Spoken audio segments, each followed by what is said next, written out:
Speaker, sir. Telangana state government has tabled note on construction of barrages of Medigadda, Naram and Sundil of Kaleshwaram project. Report of the Justice Pinaki Chandra Ghosh Commission of Inquiry. రాష్ట్ర ప్రభుత్వం table చేసిన commission of enquiry report మీద సుదీర్ఘమైన చర్చ జరిగి చర్చలో శ్రీ బట్టి విక్రమార్క గారు, శ్రీ పొంగులేటి శ్రీనివాసరెడ్డి గారు, శ్రీ ఉత్తమ్ కుమార్ రెడ్డి గారు, శ్రీధర్ బాబు గారు, జూపల్లి కృష్ణారావు గారు, కోమటిరెడ్డి వెంకటరెడ్డి గారు, శ్రీ హరీష్ రావు గారు, ఏలేటి మహేశ్వర్ రెడ్డి గారు, శ్రీ పాల్వాయి హరీష్ బాబు గారు, శ్రీ అక్బరుద్దీన్ ఓవైసీ గారు, కూనంనేని సాంబశివరావు గారు ఈ చర్చలో పాల్గొని చాలా అంశాలను నివేదికలో ఉన్న అంశాలతో పాటు వారికి అందుబాటులో ఉన్న సమాచారాన్ని కూడా వీలైనంత మేరకు చర్చ జరిగింది. చర్చలో పాల్గొన్న ప్రతి సభ్యుడికి వారు ఆశించిన దానికంటే కూడా తమరు ఎక్కువనే సమయం ఇచ్చారు. ఎందుకంటే కాళేశ్వరం ప్రాజెక్టుకి, గోదావరి జలాలకి justice PC Ghosh commission submit చేసిన రిపోర్ట్కి ఉన్న ప్రాధాన్యతతో తమరు గొప్ప మనసు చేసుకొని రాత్రి 12:30 అయినా ఓపికతో చర్చకు అవకాశం ఇచ్చి ప్రజలకి ఈ సభ పట్ల, ఈ ప్రభుత్వం పట్ల, సభలో ఉన్న సభ్యుల పట్ల ఒక గౌరవాన్ని పెంచే విధంగా ఈ చర్చను మీరు ముందుకు తీసుకెళ్ళిండ్రు. మిమ్మల్ని మనస్ఫూర్తిగా అభినందిస్తున్నా. ఎందుకంటే గతంలో మనం చాలా సందర్భాలలో చూసినాం, ప్రభుత్వం ఏది అనుకుంటే అది సభ్యులకు చర్చలో పాల్గొనే అవకాశం లేకుండా, అభిప్రాయం చెప్పనీయకుండా గొంతు నొక్కి ప్రభుత్వం కావాల్సిన నిర్ణయం తీసుకొని సభను వాయిదా వేసుకొని పోయేది. ఆనాడు తమరి కుర్చీలో కూర్చున్న పెద్దలు ఎడమవైపు చూసేవాళ్లే కాదు, అటువైపు ప్రతిపక్షం ఉంటుంది, వాళ్ళని చూడాలన్న ఆలోచన కూడా చేసేవాళ్ళు కాదు. ఎంతసేపు ఉన్న ట్రెజరీ బెంచెస్ వైపు చూసి అటువైపు చూడకుండానే చర్చను ముగించి ఇటువైపు నుంచి ఏం చెప్తారో దాంతోనే చర్చ ముగిసేది. కానీ తమరు ప్రతిపక్షానికి వీలైనంత మేరకు అవకాశం ఇచ్చి వాళ్ళ అభిప్రాయాలను చెప్పడానికి అవకాశం ఇచ్చారు. సరే, వాళ్ళు సద్వినియోగం చేసుకున్నారా, సద్వినియోగం చేసుకోలేదా, వాళ్ళు ఏ విధంగా దుర్వినియోగం చేసిండ్రు అనేది వాళ్ళ విజ్ఞతకే నేను వదిలేస్తున్నా. అధ్యక్ష, ఈరోజు పినాకి చంద్ర ఘోష్ ఈ కమిషన్ ఆఫ్ ఎంక్వైరీకి బాధ్యత తీసుకున్న వ్యక్తి judge of Calcutta high court, chief justice of Andhra Pradesh high court, judge Supreme Court of India, member national human rights commission, first Lokpal of India. వివిధ హోదాలలో వీరు పనిచేయడమే కాకుండా వారి అత్యంత కీలకమైన తీర్పులలో కూడా వారు ఇచ్చిన చరిత్రలో నిలిచిపోయిన తీర్పులు ఇచ్చింది. అధ్యక్ష, వారు ఇచ్చిన తీర్పులలో ప్రధానంగా disproportionate asset case VK Sasikala, మాజీ ముఖ్యమంత్రి జయలలితకు సంబంధించిన అక్రమ ఆస్తుల కేసులలో వికే శశికళను దోషిగా తేల్చారు. ప్రజా జీవితంలో జవాబుదారీ విధానాన్ని బలపరిచే తీర్పది. అదేవిధంగా 498A IPC guidelines 2014 dowry related కంప్లైంట్స్లో ఆటోమేటిక్ అరెస్టు జరగకూడదని, ముందుగా ప్రిలిమినరీ ఎంక్వైరీ అవసరమని స్పష్టం చేశారు. చట్టం ఎక్కడైతే దుర్వినియోగం జరుగుతుందో అడ్డుకునే దిశగా వారు తీర్పులు ఇవ్వడం జరిగింది. ఎందుకు ఈ అంశాలను ప్రస్తావిస్తున్నా అంటే, ఈరోజు కమిషన్ ఇచ్చిన రిపోర్టులో ఏదైనా లోపాలు ఉంటే ఆ లోపాలకు సంబంధించి ప్రస్తావిస్తే పర్వాలేదు. కానీ సభ్యులు సభలో అంత కీలకమైన బాధ్యతలను నిర్వహించిన సుదీర్ఘమైన అనుభవం ఉన్న పినాకి చంద్రఘోష్ గారి గురించి తక్కువ చేసి మాట్లాడడం ఈ సభా గౌరవాన్ని పెంచదు. ఇది మంచి సాంప్రదాయం కాదు. జడ్జిలు ఇచ్చిన జడ్జిమెంట్లను పోస్ట్ మార్టం చేయొచ్చు, ఆ జడ్జిమెంట్లలో భిన్నాభిప్రాయాలు మనం వ్యక్తం చేయొచ్చు, కానీ జడ్జిమెంట్ ఇచ్చిన వ్యక్తిని కించపరిచినట్టు కానీ అవమానించే విధంగా మాట్లాడకూడదు. ఇది చట్టం. నేనేదో కొత్తగా చెప్పడం లేదు అధ్యక్ష. అయినా సభ్యులు ఆ రకంగా మాట్లాడినరు, అది కూడా వారి విజ్ఞతకే వదిలేస్తున్న అధ్యక్ష. తెలంగాణ సమాజం అంతా గమనిస్తుంది అధ్యక్ష. నీళ్ళు అనేవి మానవాళికి ప్రాణాధారం. ఈ నీళ్లు ఉన్న చోటనే నాగరికత పుట్టింది. నీళ్లు ఉంటేనే ప్రకృతి, ప్రగతి, మనిషికి మనుగడ, పంటలకు ప్రాణం, రైతుకు ఊపిరి. నీటి చుట్టే మన జీవన చక్రం పరిభ్రమిస్తుంది. తాగేందుకు మంచినీళ్ళైనా, ఆయకట్టుకు సాగునీళ్ళైనా అందించాలంటే ఈ నీరు ఉండి తీరవలసిందే. అందుకే మనిషి చుట్టూ ఉన్న నదులు, చెరువులు, కుంటలు కాపాడుకున్నప్పుడే మన మనుగడ సాధిస్తామన్నది చరిత్ర చెప్తున్న సత్యం. అందుకే మన పురాణాలలో అపర భగీరథుడని శివుడి తల మీద ఉన్న గంగను నేల మీదకి తెచ్చి ఈ మానవాళికి జీవన ఆధారం కల్పించిన అపర భగీరథుడు అని అందుకే మన పురాణాలలో పెద్దలు చర్చించుకున్నారు అధ్యక్ష. అంటే నీటికున్న ప్రాధాన్యతను పురాణాల నుంచి మొదలు పెడితే రాజులు, రాజ్యాలు, ప్రజాస్వామిక దేశంలో ప్రధానమంత్రులు, ముఖ్యమంత్రులు తీసుకున్న నిర్ణయాలు దీనికి సజీవ సాక్షి అధ్యక్ష. మనం ఈ తెలంగాణ ప్రాంతాన్ని ఒక చరిత్రగా ఒకవేళ మనం చదవదలుచుకుంటే 12వ శతాబ్దంలో దాదాపుగా 800-900 సంవత్సరాల క్రితం కాకతీయులు ఈ ప్రాంతాన్ని, సామ్రాజ్యాన్ని, కాకతీయ సామ్రాజ్యాన్ని ఒక అద్భుతంగా ఆదర్శవంతమైన రాజ్యంగా ఆనాడు పరిపాలన సాగించారు. 12వ శతాబ్దంలోని కాకతీయులు చెరువులు, కుంటలు తవ్వడంతో పాటు గొలుసు కట్టు చెరువులను నిర్మించారు. రామప్ప చెరువు, హన్మకొండలో పెద్ద చెరువు, పాకాల చెరువు, 1 కాదు 2 కాదు, కాకతీయుల యుగంలోనే 30,000 చెరువులను, గొలుసు కట్టు చెరువులను నిర్మించి ఈ ప్రాంతాన్ని సస్యశ్యామలం చేసి ఈ ప్రాంతం వ్యవసాయ ఆధారితమైన ప్రాంతము, వ్యవసాయమే మన మనుగడ, మన జీవితం అని కాకతీయులు నిరూపించారు. 800 సంవత్సరాల క్రితం, 900 సంవత్సరాల క్రితం కట్టిన మీకు రామప్ప మందిరం నుంచి మొదలు పెడితే రామప్ప చెరువు, ఈరోజు హన్మకొండ పెద్ద చెరువు, ఇవన్నీ కూడా ఇప్పటికీ మనుగడలో ఉన్నాయి. మా సురేఖక్క గారు చెప్పాలి, లేకపోతే మా సీతక్క చెప్పాలి. ఎందుకంటే వాళ్ళ నియోజకవర్గాలల్లో ఈ ప్రాజెక్టులు ఇంకా మనుగడలో ఉన్నాయి. ఇదే కాదు అధ్యక్ష, కాకతీయుల రెడ్డి రాజుల యొక్క పరిపాలనలో నిర్మించిన చెరువులు, వ్యవసాయానికి ఇచ్చిన ప్రాధాన్యత, నీటికున్న ప్రాధాన్యతను గుర్తించినందుకే మనం నిర్మించుకున్న కాలువకు కాకతీయ కాలువలను మనం పెట్టుకోవడం జరిగింది అధ్యక్ష. 1000 ఏళ్ల తర్వాత కూడా దాదాపుగా ఈరోజు మనం వాళ్ళని తలుసుకుంటున్నామంటే ఆనాడు మనకు అందించిన సంస్కృతి, సాంప్రదాయాలు, వ్యవసాయానికి నీరు అవసరమని వాటిని గుర్తించి ఆ రోజు వాళ్ళు ఈ ప్రాజెక్టులను నిర్మించింది అధ్యక్ష. కాలువలకు అడ్డంగా బండలతో కట్టిన కట్టై పొలాలకు నీళ్లు మళ్లించడం అంటే ఇప్పుడు మనం చెక్ డ్యాంలను కట్టుకుంటున్నాం కదా అధ్యక్ష.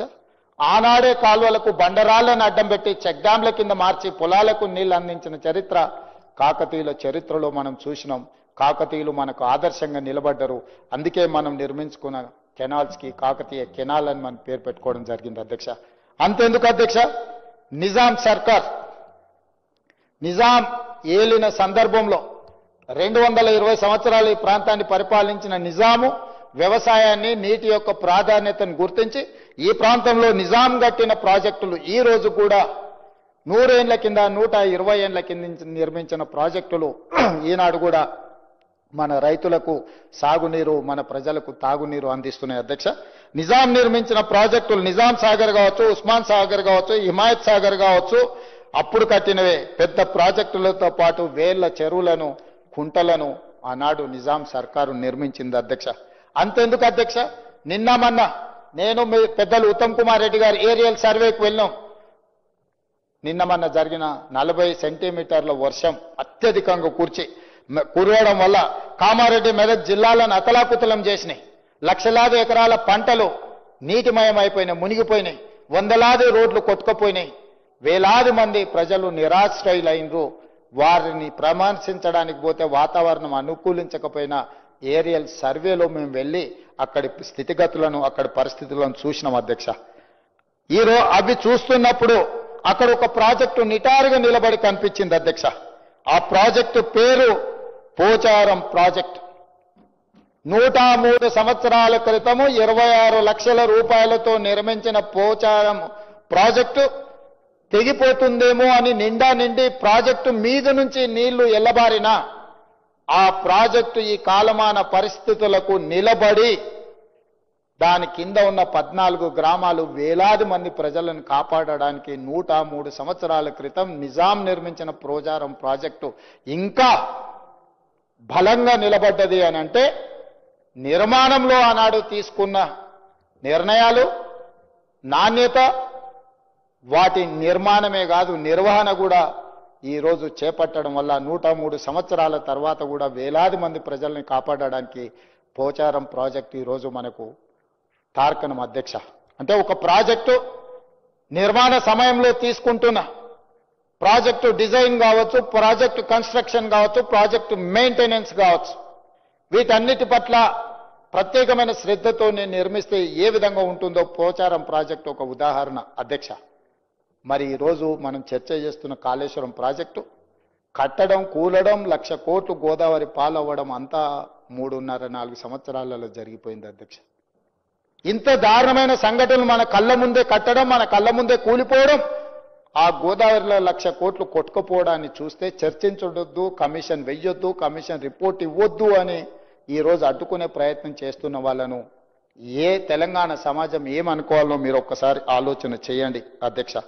అందుకే అధ్యక్ష ఈరోజు ఈ సభలో ఈ అంశాలన్నిటిని చర్చించడమే కాదు, భారతదేశానికి స్వతంత్రం వచ్చిన తరువాత ఆనాటి మొట్టమొదటి ప్రధానమంత్రి పండిత్ జవహర్లాల్ నెహ్రూ గారు కరువు కాటకాలతో ప్రజలు అన్నమో రామచంద్ర అని మట్టి తిని బతుకుతున్న రోజుల్లో స్వతంత్రం వచ్చి చట్టాలు లేక ఆటవిక రాజ్యం ఈ దేశంలో ఏలుతున్నప్పుడు పండిత్ జవహర్లాల్ నెహ్రూ గారు విజ్ఞతతో, వారి విశాలమైన అనుభవంతో irrigation and education is the priority, ఈ దేశం అభివృద్ధి చెందాలంటే ఎడ్యుకేషన్ అంటే విద్యను ఇవ్వాలి, అదేవిధంగా సాగునీటి ప్రాజెక్టులను నిర్మించాలి అని మొట్టమొదటి ప్రధానమంత్రి గారు పంచవర్ష ప్రణాళికలో education and irrigation is our priority అని చెప్పి నిర్ణయం తీసుకొని ఆనాడు దేశం మొత్తంలో బాక్రానంగల్ నుంచి మొదలు పెడితే శ్రీరామ్ సాగర్, నాగార్జున సాగర్, శ్రీశైలం లాంటి ప్రాజెక్టులకు పునాదులేసి మొట్టమొదటి ప్రధానమంత్రి ఈ తెలంగాణ ప్రాంతంలో నిజాం సర్కార్ తర్వాత, నిజాం సాగర్ తర్వాత శ్రీరామ్ సాగర్, నాగార్జున సాగర్, శ్రీశైలం లాంటి ప్రాజెక్టులను ప్రారంభించి ఈ ప్రజలను అన్నమో రామచంద్ర నుంచి ఈ రోజు దేశంలోనే అత్యధికంగా వరి ధాన్యాన్ని పండించే 2,85,00,000 మెట్రిక్ టన్నుల వరి ధాన్యాన్ని పండించడానికి పునాదులేసింది మొట్టమొదటి ప్రధానమంత్రి పండిత్ జవహర్లాల్ నెహ్రూ గారు అని చెప్పి నేను అధికారికంగా ఈ సభలో చెప్పదలుచుకున్నాను అధ్యక్ష. ఇది కాంగ్రెస్ పార్టీ విజ్ఞత. కాంగ్రెస్ పార్టీ విశాల ప్రయోజనాల కోసం ప్రజల్ని కరువు కాటకాల నుంచి కాపాడడమే కాకుండా ప్రపంచానికి ఆదర్శంగా నిలబడే వ్యవసాయ ప్రణాళికలను అందించిన పార్టీ ప్రభుత్వం కాంగ్రెస్. ఈ రోజు ఆ ప్రాజెక్టులన్నీ కూడా మన కళ్ళ ముందల నిలబడ్డాయి అధ్యక్ష.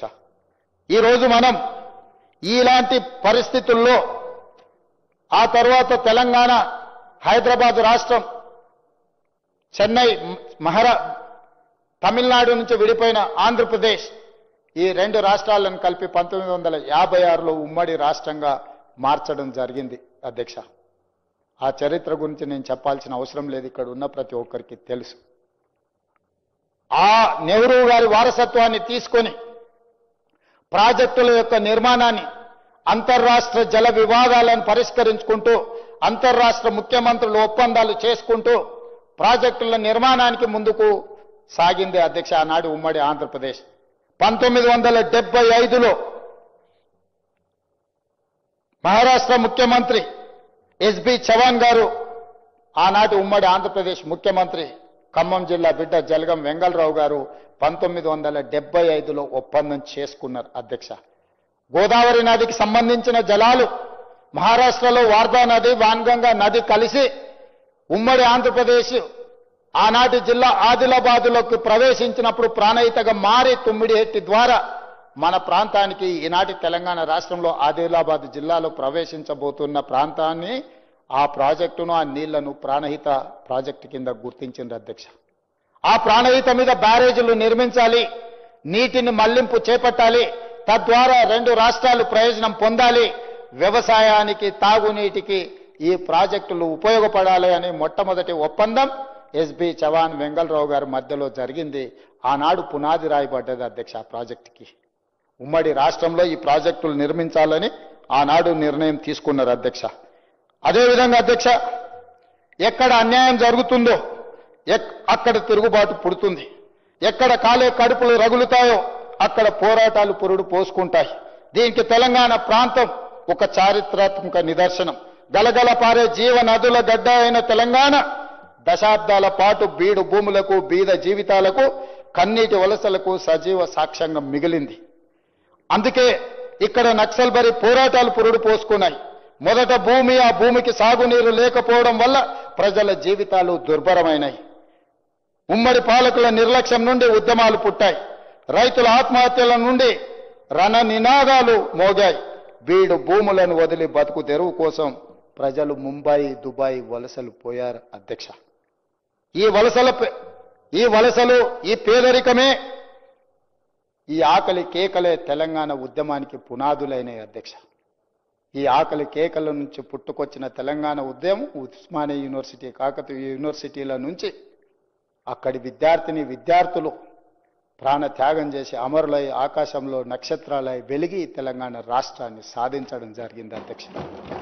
ఈ ఆకాంక్షలకు, ఈ త్యాగాలకు, ఈ అమరవీరుల త్యాగాలకు ప్రధానమైన కారణం సాగునీరు ప్రధానమైన అంశం అధ్యక్ష. ఈ తెలంగాణ ప్రాంతాన్ని సస్యశ్యామలం చేస్తే తమ జీవితాలలో వెలుగు వస్తుంది, తమ ప్రాంతం పసిడి పంటలతో విరాజిల్లుతుంది అని చెప్పి వందలాది మంది ఆత్మ బలిదానాలు చేసుకొని తెచ్చుకున్న తెలంగాణ రాష్ట్రంలో ఈ రోజు జరుగుతున్న పరిణామాలను మీరు ఒక్కసారి ఆలోచన చేయండి అధ్యక్ష.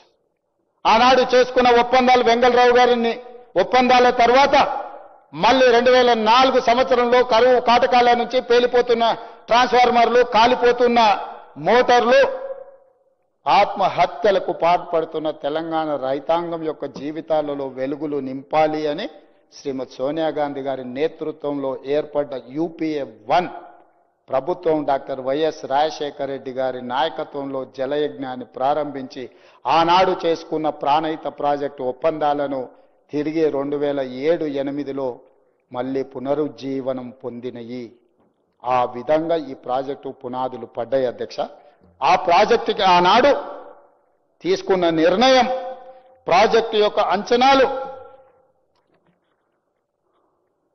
ప్రాణహిత నుంచి మొదలు పెడితే చేవెళ్ళ అధ్యక్ష, చేవెళ్ళ ప్రాంతానికి తమరికున్న అనుబంధం ఇక్కడ ఉన్న వాళ్ళందరికీ తెలుసు. చేవెళ్ళనే కాదు, పరిగి, వికారాబాద్, తాండూరు వరకు నీటిని తరలించాలని ప్రాణహితలో ప్రాజెక్టులు తుమ్మిడిహెట్టి దగ్గర బ్యారేజ్ నిర్మించి తద్వారా నీటిని తరలించడం ద్వారా శ్రీపాద ఎల్లంపల్లికి తెచ్చి అక్కడి నుంచి మిడ్మానేర్ కానీ ఇతర ప్రాంతాలకు తెచ్చి మన చేవెళ్ళ ప్రాణహిత వరకు తీసుకురావాలని ఆనాడు ప్రాజెక్టులను నిర్మించారు. ప్రాణహిత చేవెళ్ళ ప్రాజెక్టుకు ఉన్న ఈ ప్రాజెక్టుకు వెంకట స్వామి గారి ఆలోచన సూచన వల్ల డాక్టర్ బాబాసాహెబ్ అంబేద్కర్ గారి పేరు ఆనాడు మనం పెట్టుకోవడం జరిగింది అధ్యక్ష.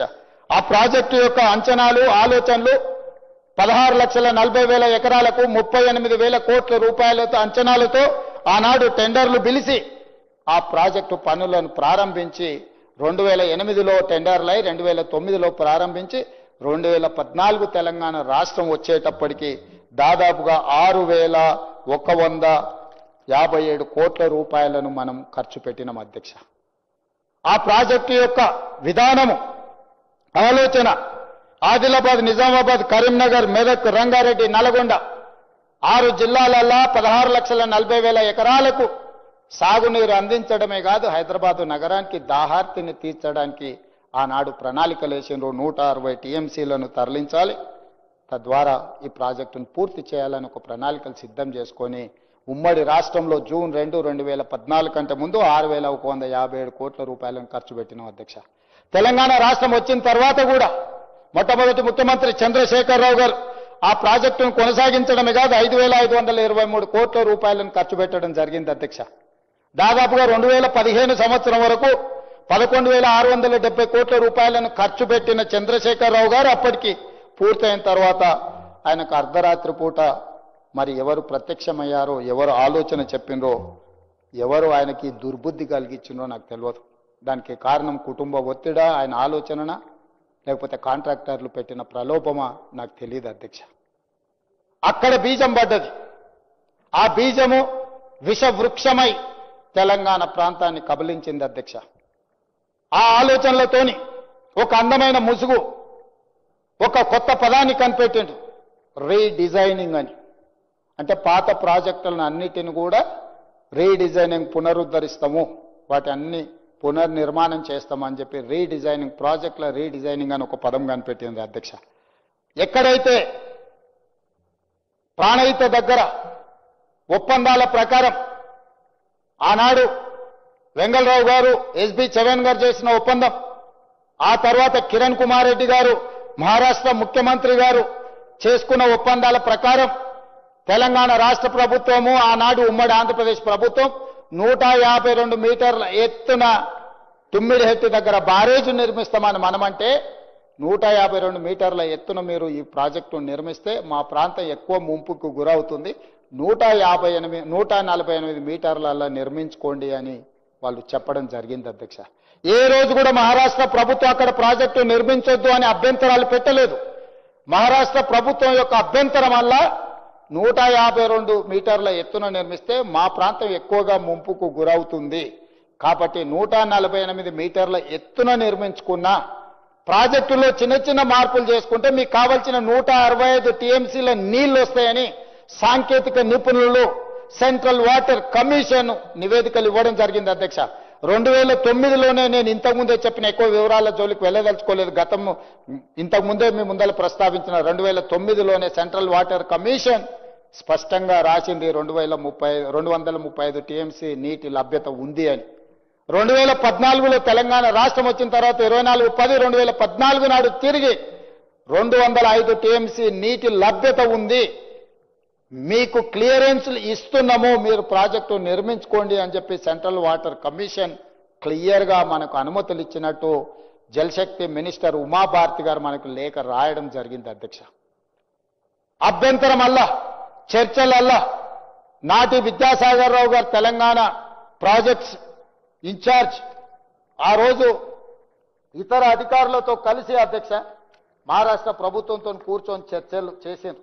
చర్చలు చేసిన తర్వాత వాళ్ళు తీసుకున్న నిర్ణయం ఏంది అని అంటే 148, 150, 152 ఎక్కడ కడితే ఎంత మునుగుతుంది, దీనికి సంబంధించిన వివరాలను మనం చర్చించుకోవాలని పూణేకి సంబంధించిన సంస్థకు ఆ రోజు ఆదేశాలు ఇవ్వడం జరిగింది.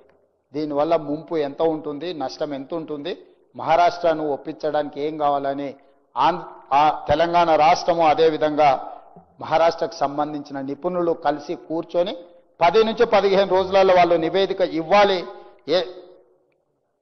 ఆ రోజు వాళ్ళు చేసుకున్న ఒప్పందం ప్రకారం అధ్యక్ష తుమ్మిడివటి వద్ద నిర్మించే బ్యారేజ్ ఎత్తు పారామీటర్లను ఖరారు చేసే బాధ్యతను ఒక టెక్నికల్ కమిటీకి అప్పగించారు.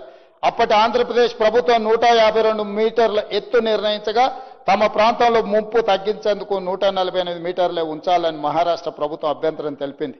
ముంపుపై అధ్యయనం చేసి నివేదిక ఇవ్వాలని టెక్నికల్ కమిటీ పూణేలోని CWPRS అనే సంస్థకు అప్పగించింది. ఈ సంస్థ 10-15 రోజుల్లోనే నివేదిక ఇవ్వాలని కూడా ఆ రోజు చర్చించింది అధ్యక్ష. ఒక పక్కన అన్ని రకాలుగా తుమ్మిడిహెట్టి దగ్గర ప్రాజెక్టు నిర్మించుకొని తుమ్మిడిహెట్టి నుంచి 4 ప్యాకేజీల కింద ఆదిలాబాద్ జిల్లాకు దాదాపుగా 1,60,000 ఎకరాలకు నీళ్లు అందించుకుంటూనే శ్రీపాద ఎల్లంపల్లిలో నీటిని నింపుకొని అక్కడి నుంచి తరలించుకుంటూ పోతే 6 జిల్లాలకు 16,40,000 ఎకరాలకు ఆయకట్టుకు ఇవ్వడమే కాదు హైదరాబాదు దాహార్తిని తీర్చడానికి ప్రణాళికలు ఉండే. ఆ లిఫ్టుల్లో తుమ్మిడిహెట్టి నుంచి తెచ్చుకునే దాంట్లో ఒకే ఒక్క లిఫ్ట్, అది 19 మీటర్లు, హరీష్ రావు గారు 38 మీటర్లు అన్నారు. పోని వారు అనుకున్నట్టే శ్రీపాద ఎల్లంపల్లి గుండెకాయ ఫర్ గోదావరి వాటర్స్, గోదావరి ప్రాంతంలో ఎక్కడికి వెళ్ళాలన్నా రక్త ప్రసరణ గుండెకొచ్చి గుండె నుంచి ఇతర మానవ అవయవాలకు అన్నిటికీ ఏ విధైతే రక్త ప్రసరణ జరుగుతుందో గోదావరి నదీ జలాలు అది ప్రాణహిత చేవెళ్ళ కావచ్చు, వాన్గంగా కావచ్చు, వార్దా కావచ్చు, ఇతర ప్రాజెక్టులు ఏదున్నా ఈరోజు శ్రీపాద ఎల్లంపల్లి దగ్గరకు వచ్చిన తర్వాత అక్కడి నుంచి ఇతర ప్రాంతాలకు మనం తరలించాల్సిన అవసరం ఉంది అధ్యక్ష. తుమ్మిడిహెట్టి నుంచి శ్రీపాద ఎల్లంపల్లికి తేవాలంటే ఒకే ఒక్క లిఫ్ట్, చిన్న లిఫ్ట్ పెట్టుకుంటే 160 టీఎంసీలు ఎత్తిపోసుకోవడానికి క్లియర్గా ఉన్న ప్రాజెక్టులను పనులు చేయడమే కాకుండా అక్కడ అవకాశం ఉండే. కానీ అట్లా చేయకుండా పైనుంచి కిందికి నీళ్లు ఒడిసిపట్టుకుంటా గ్రావిటీ ద్వారా నీళ్లు తెచ్చుకునే అవకాశం ఉన్న ఆ ప్రాజెక్టును పూర్తిగా మొత్తం ఆపేసి చంద్రశేఖరరావు గారు కిందికి వెళ్ళిండు అధ్యక్ష. దానికి వ్యాప్కో సంస్థ చెప్పింది అంటుండు. వ్యాప్కో సంస్థ చెప్పలేదు అధ్యక్ష. తుమ్మిడిహెట్టి దగ్గర ప్రాజెక్టు కట్టడానికి కూడా కేంద్ర ప్రభుత్వ రంగ సంస్థ అయినా వ్యాప్కోసే నివేదిక ఇచ్చింది. ఆనాడు కాంగ్రెస్ పార్టీ రాజశేఖర రెడ్డి గారు అడిగినారు, మేము వ్యాప్కోస్ని మేము తుమ్మిడిహెట్టి నుంచి చేవెళ్ల వరకు నీళ్లు తీసుకెళ్లాలనుకుంటున్నాం, 160 టీఎంసీలు ఇక్కడ నీటి లభ్యత ఉన్నదా లేదా, సాంకేతికంగా ఏ విధంగా ముందుకు వెళ్ళాలని అడిగితే దాని మీద వ్యాప్కో సంస్థ సంపూర్ణంగా స్టడీ చేసి నివేదిక ఇచ్చింది. ఇది సాధ్యమే, ఇక్కడ నిర్మించుకోవచ్చు, అన్ని రకాల అనుమతులు తెచ్చుకోవచ్చు అని వ్యాప్కోస్ ఆదేశాలు ఇచ్చింది అధ్యక్ష. చంద్రశేఖరరావు గారు ముఖ్యమంత్రి అయిన తర్వాత చంద్రశేఖరరావు గారు కూడా వ్యాప్కోస్నే పిలిచిండు. వ్యాప్కోస్ అక్కడి నుంచి మారిస్తే ఎక్కడ కట్టాలి, ఎన్ని నీళ్లు లభ్యత ఉన్నాయని అడగలేదు అధ్యక్ష. స్ట్రైట్ గా ఆర్డర్ ఇచ్చిండు అధ్యక్ష. నేను మేడిగడ్డ దగ్గర బ్యారేజ్ కట్టి అక్కడి నుంచి 3 లిఫ్టులు పెట్టి నింపుకోట పైకి తెచ్చి శ్రీపాద ఎల్లంపల్లిలో నేను పోయేదలుచుకున్నా, దీని మీద నివేదిక ఇవ్వనంటే అధ్యక్ష నేను ఒక మాట అడుగుతున్నాను. మనం ఎక్కడైనా ఒక హోటల్కి వెళ్తాం భోజనానికి, మనం అక్కడ వంట వండేవాడికి అన్ని రకాల వంటలు వస్తాయి అధ్యక్ష. ఆయనకు చికెన్ బిర్యానీ ఉండడం వస్తుంది, మటన్ బిర్యానీ ఉండడం వస్తుంది, ఎగ్ బిర్యానీ ఉండడం వస్తుంది, వెజిటబుల్ బిర్యానీ కూడా ఉండడం వస్తుంది, అదేవిధంగా రొయ్యల పులుసు కూడా చేయడం వస్తుంది. మనం ఆర్డర్ ఇచ్చేదాన్ని బట్టి ఆ చెఫ్ అనేటోడు వంట చేసి పెడతాడు. మనం చికెన్ బిర్యానీ అడిగితే రొయ్యల బిర్యానీ పెట్టాడు అధ్యక్ష. చంద్రశేఖరరావు గారు వ్యాప్కోస్ని స్పష్టంగా నేను మేడిగడ్డ దగ్గర నేను బ్యారేజ్ నిర్మించదలుచుకున్నా, లిఫ్టులు పెట్టదలుచుకున్నా, ఆ పైన అన్నారం దగ్గర, ఆ పైన సుందిళ్ళ దగ్గర నేను బ్యారేజీలు నిర్మించదలుచుకున్నా, నేను లిఫ్టులు పెట్టదలుచుకున్నా, పంపులు పెట్టదలుచుకున్నా, దీనికి నివేదిక ఇవ్వమనంటే దాని మీద కూడా స్టడీ చేసి ఓకే ఫైన్ నువ్వు ఇక్కడ కట్టుకుంటా అంటే ఓకే కట్టుకో అన్నాడు. మీరు ఒక ఆర్కిటెక్ట్ని ఇల్లు కట్టడానికి వికారాబాద్లో స్థలం చూసి ఇల్లు కట్టాలి అనుకుంటున్నానంటే ఆర్కిటెక్ట్ వికారాబాద్ స్థలంలో ఉన్నదాన్ని బట్టి ఎట్లా కట్టుకోవాలనో సలహా చెప్తాడు. ఒకవేళ మీరు జూబ్లీహిల్స్లో స్థలం చూపించి ఇక్కడ ఇల్లు కట్టుకోవాలనుకుంటున్న ఎట్లా కట్టాలని ఆర్కిటెక్ట్ని అడిగితే జూబ్లీహిల్స్ స్థలానికి సరిపోయే విధంగా ప్రణాళికలు ఇస్తాడు. దానికి స్టీల్ ఎక్కడి నుంచి తెచ్చుకోవాలి, సిమెంట్ ఎక్కడి నుంచి తెచ్చుకోవాలి, ఎట్లా కట్టుకోవాలి, ఏం చేయాలా, ఎత్తెంత పొడిగెంత విడతెంత ఇస్తాడు. ఇవాళ చంద్రశేఖరరావు గారు కూడా వ్యాప్కోస్కి స్పష్టంగా ఆదేశాలు ఇచ్చిండు. నాకు మేడిగడ్డ దగ్గర నేను నిర్మించాలనుకుంటున్నా, దీని మీద నాకు నివేదిక ఇవ్వమని. నువ్వు అడిగింది ఒకటైతే సాంకేతిక నిపుణుడు ఇంకొకటి ఇవ్వడు కదా. మరి నువ్వు అడిగిన దానికి ఆయన నివేదిక ఇస్తే పోనీ ఆ నివేదికనన్నా నువ్వు యాజ్ ఇట్ ఈజ్గా ఇంప్లిమెంట్ చేసినావా? లేదు. బ్యారేజ్ల స్థలాన్ని మార్చిండు, పంపుల స్థలాన్ని మార్చిండు, అన్నిటిని మార్చుకుంటూ పోయిండు. మరి ఈరోజు సెంట్రల్ వాటర్ కమిషన్ అక్కడ అందుబాటులో లేదు. పైన ప్రాజెక్టులు కట్టుకుంటే 63 టీఎంసీలు పైన వాళ్ళు వాడుకుంటారు కాబట్టి 165లో 63 టీఎంసీలు తగ్గితే నీకు 102 టీఎంసీలు అందుబాటులో ఉంటాయి. కాబట్టి తుమ్మిడిహెట్టి దగ్గర వద్దు అని నిర్ణయం తీసుకున్నా అంటున్నా. ఆ తుమ్మిడిహెట్టి దగ్గర ఉన్న నీళ్ళే కిందికి వచ్చుకుంటూ వచ్చి మేడిగడ్డ దగ్గరకు వచ్చినాయి అధ్యక్ష.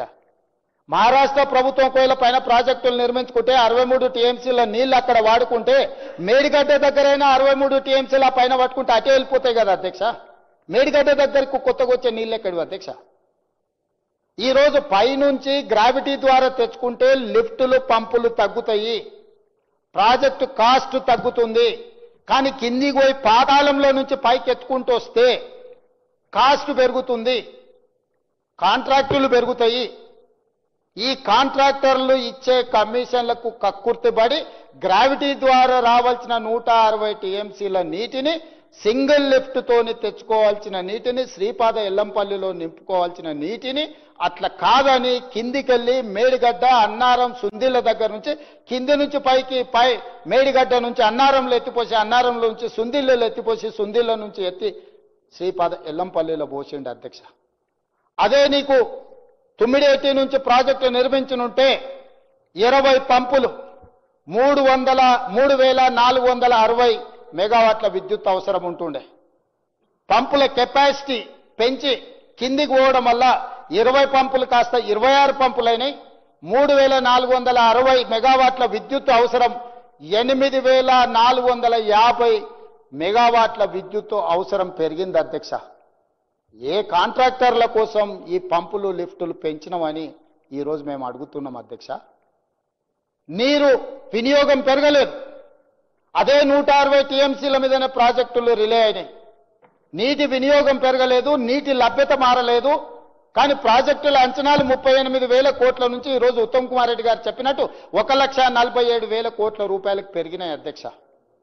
ఇవాళ పోని అక్కడికైనా తెలంగాణ ప్రజలు నమ్మినందుకు, నమ్మించి మోసం చేసినందుకు, నట్టేట ముంచినందుకు ఆ ప్రాజెక్ట్ అయినా చక్కగా కట్టినుంటే ఇవాళ ఈ చర్చ ఉండేది కాదు, కమిషన్ రిపోర్ట్ ఉండేది కాదు అధ్యక్ష.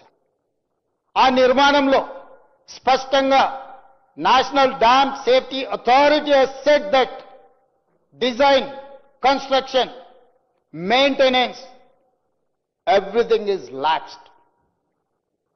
ప్రాజెక్టు యొక్క ప్రణాళిక, నిర్మాణము, నిర్వహణ లోపభూయిష్టంగా ఉంది. ఇది ఏమాత్రం క్షమించరాని నేరము అని చెప్పి ఈరోజు ఎన్డీఎస్ఏ చెప్పింది అధ్యక్ష. Not Congress party, not PC Ghosh or not any other person.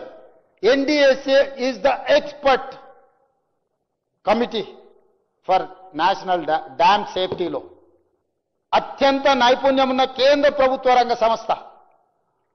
మనందరికీ పరిమితమైన అవగాహన ఉంటే చూస్తే పగిలితే పగిలిందని కనిపిస్తుంది, కూలితే కూలిందని కనిపిస్తుంది, కుంగిపోతే కుంగిపోతే అని కనిపిస్తుంది. కానీ సాంకేతిక నైపుణ్యం ఉన్న కేంద్ర ప్రభుత్వ రంగ సంస్థ స్పష్టంగా చెప్పింది, ప్రభుత్వం ఈ విధంగా డిజైన్లు చేయడం కానీ, కన్స్ట్రక్షన్ చేయడంలో కానీ, మెయింటెనెన్స్ చేయడంలో వైఫల్యం చెందింది కాబట్టి ఈ ప్రాజెక్టులు కుంగిపోయినాయి. దీనికి కారణం ప్రభుత్వమే.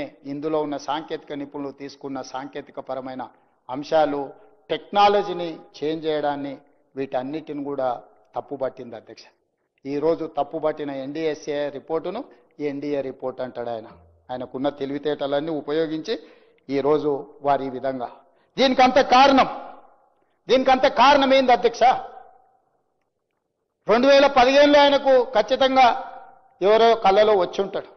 ఒకప్పుడు ప్రపంచ దేశాలలో ఆగర్భ శ్రీమంతుడు నిజాం ప్రభు కంటే శ్రీమంతుడు కావాలన్న కోరిక 220 సంవత్సరాల ఈ ప్రాంతాన్ని, హైదరాబాదు రాజ్యాన్ని పరిపాలించిన నిజాం లాగా చంద్రశేఖరరావు గారు, ఆయన కొడుకు, ఆయన మనవడు, ఆయన తర్వాతి తరాలు 200 సంవత్సరాలు ఈ ప్రాంతాన్ని పరిపాలించడానికి, ప్రపంచంలో ఆగర్భ శ్రీమంతులు కావడానికి ఒక దురాశతోని, దుర్బుద్ధితోని తుమ్మిడేటి దగ్గర నిర్మించాల్సిన ప్రాజెక్టును మేడిగడ్డకు తీసుకొచ్చిండు. మేడిగడ్డకు తీసుకొచ్చి నిర్మించిన ప్రాజెక్టు నాణ్యతా లోపం వల్ల, నిర్వహణ వల్ల కుప్పగూలిపోయింది అధ్యక్ష. ఇవన్నీ కూడా మేం చెప్పింది కాదు అధ్యక్ష. వారి ప్రభుత్వంలోనే, వారు ముఖ్యమంత్రిగా ఉన్నప్పుడే ఆనాడు వాళ్ళ అధికారి బీఆర్ఎస్ అధికారంలో ఉన్నప్పుడే మేడిగడ్డ బ్యారేజ్ నిర్మాణ లోపాలన్నీ బయటపడ్డాయి. ఈ విషయాన్ని ఇంజనీరింగ్ అధికారులు హెచ్చరించిన ప్రభుత్వం దాచిపెట్టింది. మేడిగడ్డ బ్యారేజ్ వద్ద సీసీ బ్లాక్ డ్యామేజ్లను వెంటనే సరి చేయాలని తారీఖు చెప్తున్న అధ్యక్ష. 18/5/2020 రోజున Kaleshwaram project executive engineer BV Ramana Reddy ఎల్ఎన్టీకి ప్రాజెక్టు మేనేజర్కు లేఖ రాసిండి అధ్యక్ష.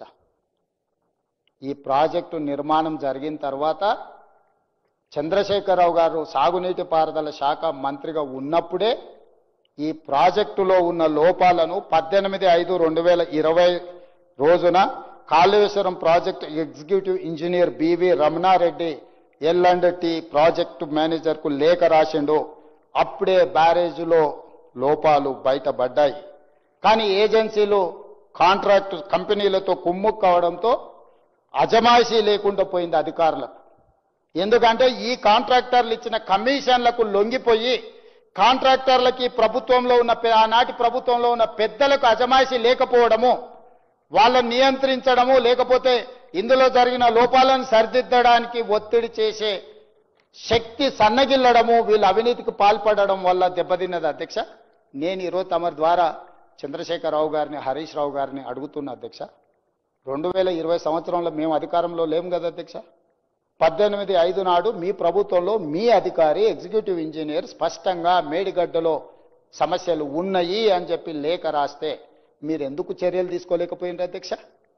అంటే ఆ రోజుకే బయటపడ్డ లోపాల మీద మీరు మాట్లాడకపోవడం వల్ల, ఆ నిర్వహణలో లోపం వల్ల జరిగిన నష్టాన్ని మీరు సరిదిద్దకపోవడం వల్ల చివరికి కాళేశ్వరం కుంగిపోవడము మొత్తం తెలంగాణకి అరిష్టంగా మారిన మాట వాస్తవం కాదా అధ్యక్ష? నిజాలు ఈ విధంగా మీ కళ్ళ ముందల్నే ఉంటే ఈరోజు మమ్మల్ని అందరినీ కూడా తప్పుపట్టే విధంగా, మమ్మల్ని ప్రశ్నించే విధంగా, మేమేదో తప్పు చేసినట్టు, మేమేదో కక్ష కట్టినట్టు, మేమేదో కక్ష సాధింపులో భాగంగా ఈ కమిషన్ని నియమించినట్టు మాట్లాడితే ఇది సమంజసమా అధ్యక్ష? అదేవిధంగా అధ్యక్ష, వాళ్ళ అధికారంలో ఉన్నప్పుడే ఆనాడు స్పష్టంగా ఎన్డీఎస్ఏ రిపోర్ట్ ఇచ్చింది అధ్యక్ష. ఎన్డీఎస్ఏ రిపోర్ట్ ఏమిచ్చింది అధ్యక్ష? 21/6/2019 కాళేశ్వరం ప్రాజెక్టును ప్రారంభించారు. 4 ఏళ్లకే 2023 అక్టోబర్ 21న మేడిగడ్డలో 7వ బ్లాక్ కుంగిపోయింది. మొత్తం 6 పియర్లు కూలిపోయాయి. మరుసటి రోజున అక్టోబర్ 22న ప్రాజెక్ట్ ఏఈ మహదేవ్పూర్ పోలీస్ స్టేషన్లో ఎఫ్ఐఆర్ నమోదు చేశాడు. అప్పుడు బీఆర్ఎస్ ప్రభుత్వంలో అధికారంలో ఉంది కదా అధ్యక్ష. మేమెవరం చేయలేదే. మీ ప్రభుత్వంలో కుంగిపోయిందని పోలీస్ స్టేషన్లో ఫిర్యాదు చేసింది మీరే కదా అధ్యక్ష. ఇందులో ఎవరి కుట్ర ఉంది, ఎవరి కుతంత్రం ఉంది, ఎవరి ప్రమేయం ఉంది, ఎవరు ఈ రకమైన కార్యక్రమాలను చేపట్టిన రోజు జవాబు చెప్పాల్సిన బాధ్యత వాళ్ళ మీద లేదా అధ్యక్ష? ఈరోజు అదేవిధంగా 22/10/2023న ఎన్డీఎస్ఏ ఒక కమిటీని నియమించింది అధ్యక్ష. మేడిగడ్డ బ్యారేజ్లో పియర్స్ కుంగిపోయేందుకు దారితీసిన కారణాలపై విచారణ జరిపింది. బ్యారేజ్ను పరిశీలించింది. 2023 నవంబర్ 1 తేదీన ఎన్డీఎస్ఏ తమ నివేదికను తెలంగాణ ప్రభుత్వానికి సమర్పించింది. అప్పటి ప్రభుత్వం ఈ నివేదికను తొక్కిపెట్టింది, పట్టించుకోలేదు అధ్యక్ష. 2023 నవంబర్ 1 నాడు ఈ రాష్ట్రానికి మొట్టమొదటి ముఖ్యమంత్రి చంద్రశేఖరరావు గారే ముఖ్యమంత్రి కదా అధ్యక్ష. మీరున్నప్పుడే మీరే పోలీస్ స్టేషన్లో ఫిర్యాదు చేశారు. మీరున్నప్పుడే ఎన్డీఎస్ఏ నివేదిక ఇచ్చింది, లోపభూయిష్టంగా ఉన్నది, మీరు చేసిన డిజైన్ కానీ కన్స్ట్రక్షన్ కానీ మెయింటెనెన్స్ లోపభూయిష్టంగా ఉంది అని చెప్పి మీకు ప్రాథమిక నివేదిక మీరు ముఖ్యమంత్రి గారు ఉన్నప్పుడు ఇచ్చారు కదా అధ్యక్ష. మరి ఉత్తమ్ కుమార్ రెడ్డి గారి పాత్ర, లేకపోతే బట్టి విక్రమార్క గారి పాత్ర, ఆ ప్రాంతం నుంచి ప్రాతినిధ్యం వహిస్తున్న శ్రీధర్ బాబు గారి పాత్ర, లేకపోతే నా పాత్ర ఏముంది అధ్యక్ష ఇందులో? మీరున్నప్పుడు జరిగిన ఈ పరిణామాలన్నిటినీ సరిహద్దు వాగా బార్డర్లో ఏ విధంగా అయితే పోలీసులు ఇండియా పాకిస్తాన్ సరిహద్దులో భద్రతా దళాలు ఏ విధంగా పహారా కాస్తాయో, ఈ మేడిగడ్డ ప్రాజెక్టు కుంగిపోయిన ప్రాంతంలో చుట్టూతా కొన్ని కిలోమీటర్ల పరిధిలో పిట్ట కూడా ఎగరకుండా, మనిషి కూడా కదలకుండా పోలీసులను అడ్డుపెట్టి నియంత్రించి ఎవరిని రానియకుండా అడ్డుకున్న మాట వాస్తవం కాదా అధ్యక్ష? ఆనాడు నేను, రాహుల్ గాంధీ గారు, శ్రీధర్ బాబు గారు మేము అందరం వెళ్తామంటే పర్మిషన్ ఇవ్వకపోతే ఏది ఏమైనా వెళ్ళి తీరుతామని మేము ముందుకు వెళ్ళి ప్రజలకు వాస్తవాలను కళ్ళగట్టేటట్టుగా చూపించిన మాట వాస్తవం కాదా అధ్యక్ష? ఆ రోజు మేము చెప్పడం జరిగింది, ఖచ్చితంగా సిట్టింగ్ జడ్జి చేత విచారణకు ఆదేశిస్తామని. అధికారంలోకి వచ్చిన తర్వాత సిట్టింగ్ జడ్జి కోసం అడిగితే హైకోర్టు చెప్పింది సిట్టింగ్ జడ్జి లేరు, జడ్జిలు మాకే తక్కువ ఉన్నారు, మీరు కావాలంటే రిటైర్డ్ జడ్జిను అపాయింట్ చేసుకోండి అని చెప్పింది అధ్యక్ష. అందుకే retired supreme court judge PC Ghosh కమిటీని ఎంక్వైరీ కమిషన్ కింద అపాయింట్ చేసి ఈరోజు నివేదిక తెచ్చినాం అధ్యక్ష. నివేదికలో చాలా అంశాలు ఉన్నాయి. 665 పేజీల నివేదికను ఇచ్చాను.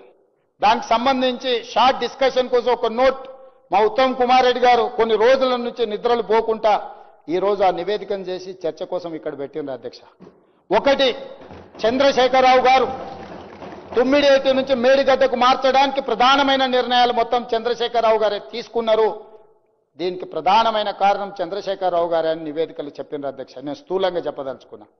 సాంకేతిక నిర్ణయాలు, సీకెంట్ ఫైల్స్ కట్ ఆఫ్ టెక్నాలజీకి ఇండియన్ స్టాండర్డ్ అంటే ఇప్పుడు ఏదైతే సాంకేతిక నైపుణ్యంతో నిర్మించిందో ఇండియన్ స్టాండర్డ్స్ లో దానికి ఏం రికగ్నేషన్ లేదు అధ్యక్ష.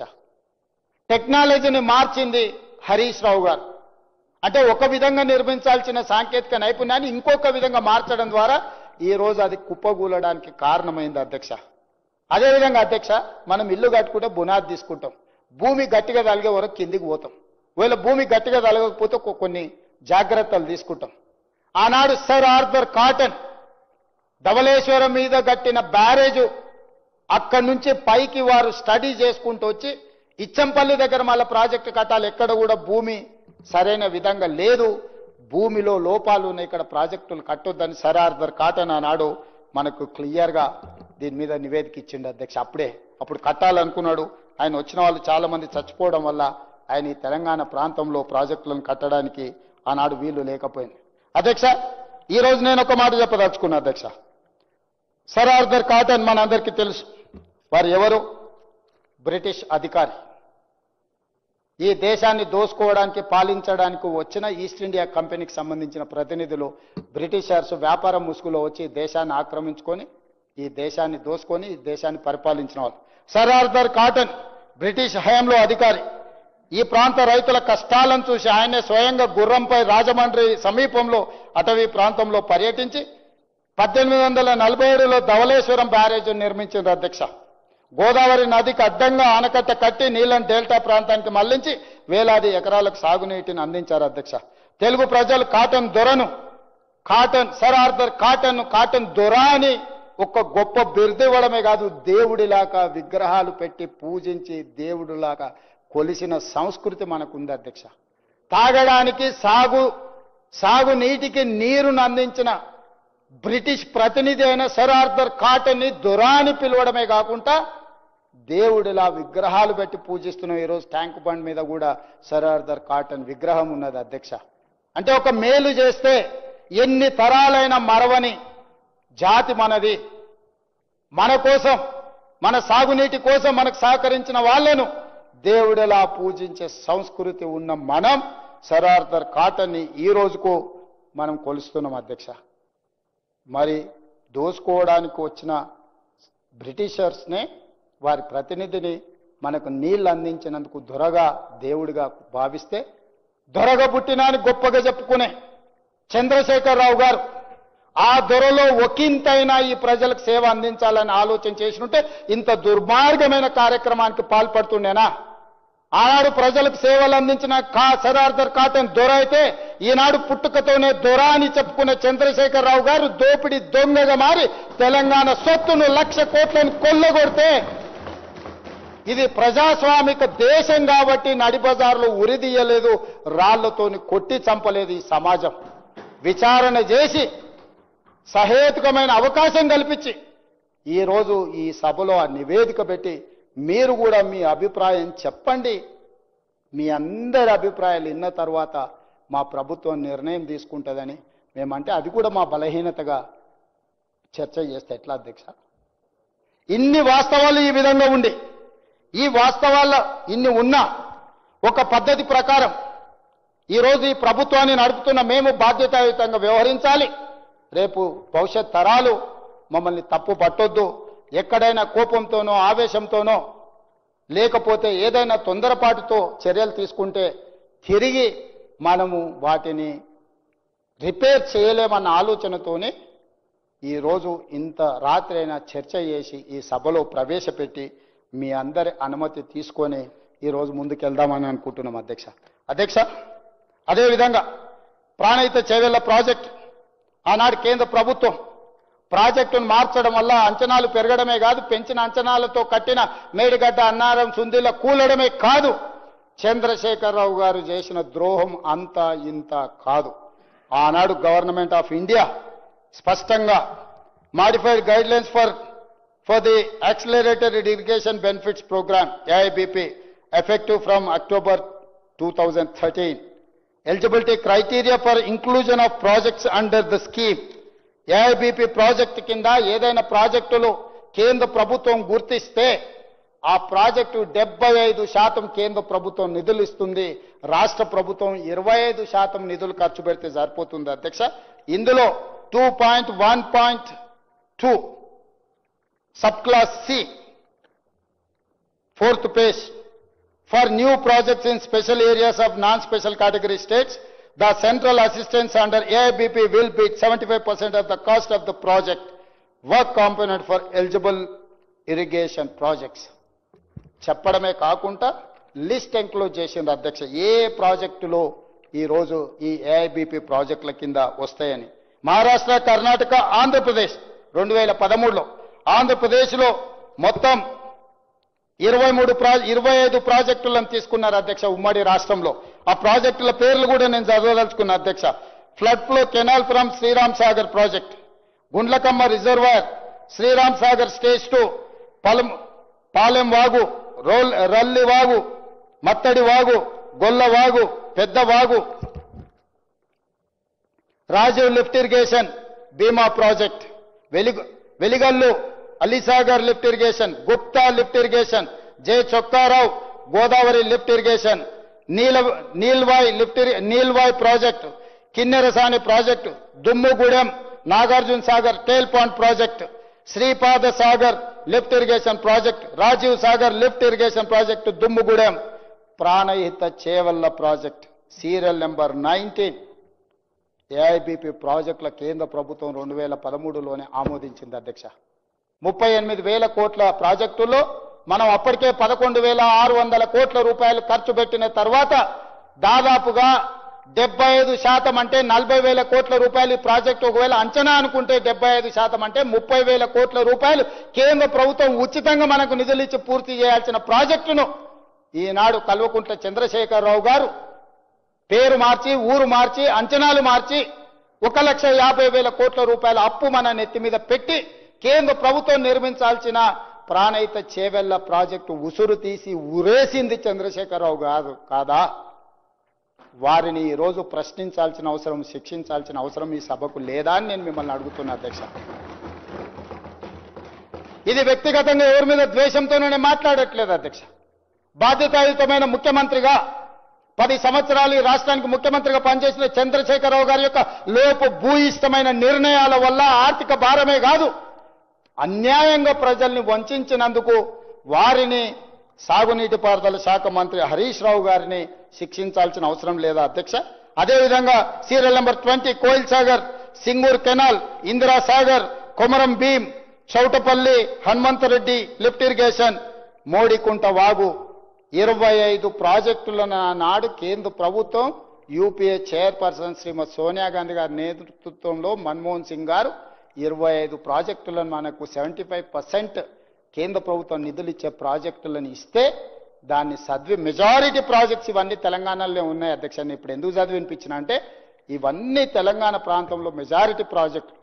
తెలంగాణ ప్రాజెక్టులకు 75% నిధులు ఇస్తామని కేంద్ర ప్రభుత్వం అంటే అవి తీసుకోకుండా ప్రాజెక్టులు మార్చి డిపిఆర్లు సబ్మిట్ చేయకుండా తప్పుదోవ పట్టించి ఈరోజు చంద్రశేఖరరావు గారు తెలంగాణకు ఒక గుదిబండగా శాశ్వత మరణ శాసనంగా రాసిన ప్రాజెక్టే కాళేశ్వరం ప్రాజెక్టు అధ్యక్ష. అందుకే డాక్టర్ బాబాసాహెబ్ అంబేద్కర్ గారి మీద వారికి ఉన్న కోపంతో ఆ పేరును తొలగించడమే కాదు, వారు అంచనాలు పెంచి 1,00,000 కోట్ల దోపిడీకి పాల్పడ్డాడు అధ్యక్ష. అధ్యక్ష, మనందరం గ్రామీణ ప్రాంతాల నుంచి వచ్చినాం. ఇక్కడ ఉన్న చాలా మంది ఆగర్భ శ్రీమంతులమేం కాదు. వ్యవసాయానికో, పండుగలకో, ఇంట్లో ఉండే శుభకార్యాలకో ఎక్కడో ఒక దగ్గర అప్పు తెచ్చుకుంటుంటాం, తెలిసిన దగ్గర చేబదులు తీసుకుంటుంటాం. వీలైనంత తక్కువ మిత్తి ఉండే విధంగా ఎక్కువ కాలం చెల్లించడానికి సమయాన్ని తీసుకొని మనం అప్పులు చేస్తుంటాం అధ్యక్ష. కానీ ఘనత వహించిన చంద్రశేఖరరావు గారు చేసిన అప్పు గురించి ఒక నిమిషం కాళేశ్వరం ప్రాజెక్టు మీద నేను చెప్పాల్సిన అవసరం ఉంది అధ్యక్ష. కాళేశ్వరం ప్రాజెక్టుకి సంబంధించి Kaleshwaram irrigation project corporation limited పేరు మీద ఒక కార్పొరేట్ కంపెనీని ఓపెన్ చేసి కార్పొరేషన్ లిమిటెడ్ పేరు మీద Kaleshwaram irrigation project corporation limited, దీంట్లో వాళ్ళు తెచ్చిన అప్పులు అధ్యక్ష అంటే రాష్ట్ర ప్రభుత్వం పెట్టినవి మిగతా బ్యాంకులలో తెచ్చినవి వదిలేస్తే 87,449 కోట్ల రూపాయలు అప్పు తీసుకున్నాడు అధ్యక్ష. ఈ అప్పులో ఇప్పటి వరకు ఏ rate of interest power finance corporation limited 11.5% అధ్యక్ష. అసలు 27,737 కోట్ల రూపాయలు పవర్ ఫైనాన్స్ కార్పొరేషన్ దగ్గర 11.5% మిత్తితో 14 సంవత్సరాల కాలానికి అప్పు తీసుకొచ్చిండు అధ్యక్ష. ఇంకొకటి అధ్యక్ష, రూరల్ ఎలక్ట్రిఫికేషన్ కార్పొరేషన్ లిమిటెడ్ 30,536 కోట్ల అధ్యక్ష. 11.90% అంటే 12% రేట్ ఆఫ్ ఇంట్రెస్ట్ అప్పు తీసుకొచ్చిండు అధ్యక్ష. అట్లనే UBI consortium, NABARD, Punjab national bank, Vijaya bank ఈ విధంగా 87,449 కోట్ల రూపాయల అప్పు తీసుకొచ్చి ఈ మేడిగడ్డ అన్నారం సుందిల్ల కట్టిండు అధ్యక్ష. ఈయన అప్పుల వల్ల వచ్చిన భారం ఇప్పటి వరకు ఎంత చెల్లించినమో తెలుసా అధ్యక్ష? ఈ రోజు ఇప్పటి వరకు మనము the total interest and principal amount paid 19,879 crores, interest paid 29,956 crores. ఈ రెండు కలిపి ప్రిన్సిపల్ అమౌంట్ అండ్ ఇంట్రెస్ట్ కలిపి 49,835 కోట్లు ఇప్పటి వరకు కాళేశ్వరం మీద మనము అప్పులకు కట్టినాం అధ్యక్ష. కాళేశ్వరం నుంచి వచ్చిన ఆదాయం సంగతి దేవుడు ఎరుగు. ఇప్పటి వరకు దాదాపుగా ఈ కాళేశ్వరం ప్రాజెక్టుకి 50,000 కోట్ల రూపాయలు ప్రజలు కట్టిన పన్నును బ్యాంకులకు చెల్లించడం జరిగింది అధ్యక్ష. ఇంకా ఈరోజు 60,769 కోట్ల రూపాయలు ఇప్పుడు మన మీద భారం ఉంది అధ్యక్ష. ఇప్పటి వరకు కట్టిన ప్రాజెక్టుకు 1,00,000 కోట్ల పైగా చెల్లించినాం. ఇప్పుడు ఈ ప్రాజెక్టును ఇంకొక కొలిక్కి పట్టుకురావాలంటే ఇంకొక 47,000 కోట్ల అవసరం ఉంది. అక్కడ ప్రాజెక్టులు పనులు ప్రారంభించి పూర్తి చేయకపోవడం వల్ల ఇప్పుడు వదిలేయలేము. దాన్ని పూర్తి చేయాలంటే అడ్డగోలుగా అప్పు తీసుకురావాలి. మీరు అడగొచ్చు అధ్యక్ష, ప్రతిపక్షం అడగొచ్చు. मेरा दोस्त अकबर साहब भी, अरे भाई आप मुख्यमंत्री बन गए, आपको पूरा जिम्मेदारी दी, आप क्या किया आप पूछ सकते हैं, आपको हक है पूछने के लिए. अकबर साहब मैं बोलना चाहता हूं मैं क्या किया. मैं बार बार दिल्ली जा रहे गिन रहे, हर बार मैं जब भी दिल्ली गया तो गिन रहे. केटीआर ने दीवार पे एक 4 को लेके दीवार में लिख रहा 1 2 3 4 5 50 55 हो गए. मैं दिल्ली देखने के लिए नहीं जा रहा हूं, मैं सर्कस देखने के लिए नहीं जा रहा हूं. निर्मला सीतारामन जी, नरेंद्र मोदी जी सबसे मिलकर ये पूरा तबाह कर दिए चंद्रशेखर राव जी ने. इसीलिए मैं रिक्वेस्ट किया तो मैं केंद्र सरकार से ये सैंक्शन लिए 26,000 करोड़ के लिए डेट रीस्ट्रक्चर करवा दिए. 26,540 करोड़ डेट रीस्ट्रक्चर वो लिए 11.90% रेट ऑफ इंटरेस्ट 14 साल के लिए. मैं 26,000 प्लस करोड़ को डेट रीस्ट्रक्चर किए at the rate of 7.25 for 30 years of loan tenure. हर साल 26,000 ఈ 26,000 అధ్యక్ష. నేను ఢిల్లీ పోయినప్పుడల్లా ఇక ఆయన తెలివితేటలు ఏందో, ఆయన చదువు అమెరికాలో చదివిన అనుకుంటాడు కానీ మరి అది ఏం చదువో నాకైతే అర్థం కాలే. ముఖ్యమంత్రిగా ఢిల్లీ పోయినప్పుడల్లా లెక్కలు కట్టి ఢిల్లీ పోతూ మోడీని కలుస్తూ ఆయన బడాబాయి ఈయన చోటబాయి అంటాడు. ఈ దేశంలో ప్రధానమంత్రి ప్రతి ముఖ్యమంత్రికి బడాబాయినే. రాష్ట్ర ముఖ్యమంత్రుల సమూహానికి ప్రధానమంత్రి ఆయన. Is an big brother. He can do something for our Telangana state. Politically we have our own platforms. మా జెండాలు వేరు, కానీ ప్రభుత్వాన్ని నడిపేటప్పుడు, పరిపాలన చేసేటప్పుడు, ప్రజలకు ఉపయోగపడేటప్పుడు విపక్షానికి సంబంధించిన ప్రధానమంత్రిని కలిసి తెలంగాణ రాష్ట్రానికి కావాల్సిన అనుమతులు కానీ నిధులు కానీ తెచ్చుకునే బాధ్యత ప్రజలు నాకు ఇచ్చిండ్రు అధ్యక్ష. నాకు బేసిజాలు ఎందుకు అధ్యక్ష? ప్రధానమంత్రి నరేంద్ర మోడీ గారిని, నిర్మలా సీతారామన్ గారిని కలవడానికి, లేకపోతే ఇతర మంత్రులను కలవడానికి ఇతర దేశాలకు వెళ్తున్నాం అధ్యక్ష. మా రాష్ట్రానికి వచ్చి పెట్టుబడులు పెట్టమని. ఈ రాష్ట్రంలో ఉన్న చిన్న వాళ్ళని కలుస్తున్నాం అధ్యక్ష. మీరు పెట్టుబడులు పెట్టండి, మేము ప్రోత్సహిస్తామని. బ్యాంకుల దగ్గరికి వెళ్తున్నాం అధ్యక్ష. అయ్యా మాకు అప్పులు ఇవ్వండి, తక్కువ మిత్తికి ఇవ్వండి, మేము కష్టపడి ప్రాజెక్టులు కట్టి లాభాలు తెచ్చి మీకు చెల్లిస్తామని చేస్తున్నాం. ఒక భారత ప్రధానమంత్రిని కలిస్తే వచ్చిన తప్పేంది అధ్యక్ష? నేను కలవడం వల్ల 26,540 కోట్ల రూపాయలని డెట్ రీస్ట్రక్చర్ చేపించిన 11.90 రేట్ ఇంట్రెస్ట్ కు చంద్రశేఖరరావు తెస్తే 7.25% తగ్గించి 14 సంవత్సరాలతో కట్టాల్సిన అప్పును 30 సంవత్సరాలకు పొడిగించి ఇయాల నేను ఈ డెట్ రీస్ట్రక్చర్ 26,000 కోట్లు చేస్తేనే సంవత్సరానికి నాకు 4,000 కోట్ల రూపాయలు ఆదా అవుతున్నాయి అధ్యక్ష. 4,000 కోట్ల రూపాయలు ప్రతి సంవత్సరం నాకు మిగులుతుంది. 30 సంవత్సరాలు మిగిలితే 1,20,000 కోట్ల రూపాయలు మిగులుతాయి అధ్యక్ష, నాకు మిత్తి అసలు రూపంలో. ఇవాళ నేను కేంద్ర ప్రభుత్వాన్ని 2 లక్షల కోట్ల రూపాయలకు ఓన్లీ కాళేశ్వరం మీదనే 87,000 కోట్ల రూపాయలు తీసుకొచ్చిండు అధ్యక్ష. ఈ కాళేశ్వరం డెట్ రీస్ట్రక్చర్ చేసుకుంటే కూడా దాదాపుగా నాకు సంవత్సరానికి 13,000 కోట్ల రూపాయలు మిగులుతాయి అధ్యక్ష. అంటే ప్రతి నెల 1,000 కోట్ల పైన మిగులితే హాస్టళ్లలో చదువుకునే పిల్లలకు మంచి భోజనం ఇవ్వచ్చు, మంచి చదువు చెప్పించవచ్చు, వాళ్లకు బాత్రూములు లేవని, లేకపోతే ఫ్యాన్లు లేవని, పడుకోవడానికి దుప్పట్లు లేవని, కప్పుకోవడానికి దుప్పట్లు లేవని, తినడానికి ప్లేట్లు లేవని రోజు మనం చూస్తున్నాం కదా అధ్యక్ష. ప్రతి నెల 1,000 కోట్ల రూపాయలు ఇక్కడ నువ్వు చేసిన దుర్మార్గం దురాగతం వల్ల అత్యధికంగా చెల్లిస్తున్న వాటిని తగ్గించుకుంటే ప్రతి నెల 1,000 కోట్ల రూపాయలు నేను సేవింగ్ చేయగలిగితే ఈ 1,000 కోట్ల రూపాయలు మా ఎస్సీ, ఎస్టీ, బీసీ, మైనారిటీ పిల్లలకు రెసిడెన్షియల్ స్కూళ్ళల్లో quality food, quality education, quality life ఇస్తే ఈ తెలంగాణ సమాజంలో ఉన్న 90% ఎస్సీ, ఎస్టీ, బీసీ మైనారిటీలకు నేను సేవలు అందించినోడిని, వాళ్ళ కుటుంబ సభ్యుడిగా నాకు గౌరవం దక్కుతుందా లేదా అధ్యక్ష? ఇవాళ నేను ఆ ప్రయత్నం చేస్తున్నా అధ్యక్ష. అందుకే ఈరోజు బాధ్యత రహితంగా వ్యవహరించిన చంద్రశేఖరరావు గారిని, అదేవిధంగా హరీష్ రావు గారిని, ఈటెల రాజేందర్ని వీళ్ళు దుర్మార్గాలు చేస్తుంటే పక్కన కూర్చొని చూసుకుంటున్నామని మా మహాభారతంలో చూసినాం కదా అధ్యక్ష. ధృతరాష్ట్రుడు కళ్ళకు గంతలు కట్టుకొని కొడుకులు చేసే దుర్మార్గాలను, కుటుంబం చేసే దుర్మార్గాలను నియంత్రించకపోవడం వల్ల కౌరవ సామ్రాజ్యం మొత్తం సర్వనాశనం అయిపోయింది కదా అధ్యక్ష. ఈరోజు చంద్రశేఖరరావు గారు, హరీష్ రావు గారు చేస్తున్న అరాచకాలను, దుర్మార్గాలను ఈటెల రాజేందర్ గారు చూసుకుంటూ కూర్చున్నాడు. ఎక్కడ కూడా ఆపే ప్రయత్నం చేయలేదు ఆర్థిక మంత్రి కానీ ఈ నివేదికలు రాశారు అధ్యక్ష. ఒక్కొక్కరు ఏం చేసిరో, చంద్రశేఖరరావు ఏం చేసిండు, హరీష్ రావు ఏం చేసిండు, ఈటెల రాజేందర్ ఏం చేయలేదు. వీళ్ళేమో దుర్మార్గాలు చేసిరు, ఈయనను దుర్మార్గాలు ఆపలేదు. ఇది అధ్యక్ష వీళ్ళ గురించి. మిగతా అధికారుల పేర్లు నేను చదవదలుచుకోలేదు అధ్యక్ష. చాలా మంది ఐఏఎస్ అధికారులు, సాంకేతిక నిపుణులు అందరి గురించి నివేదికలో రాసిండ్రు అధ్యక్ష. మరి ఈ నేపథ్యంలో ఈరోజు ఏమీ చేయొద్దు, చర్చనే చేయొద్దు.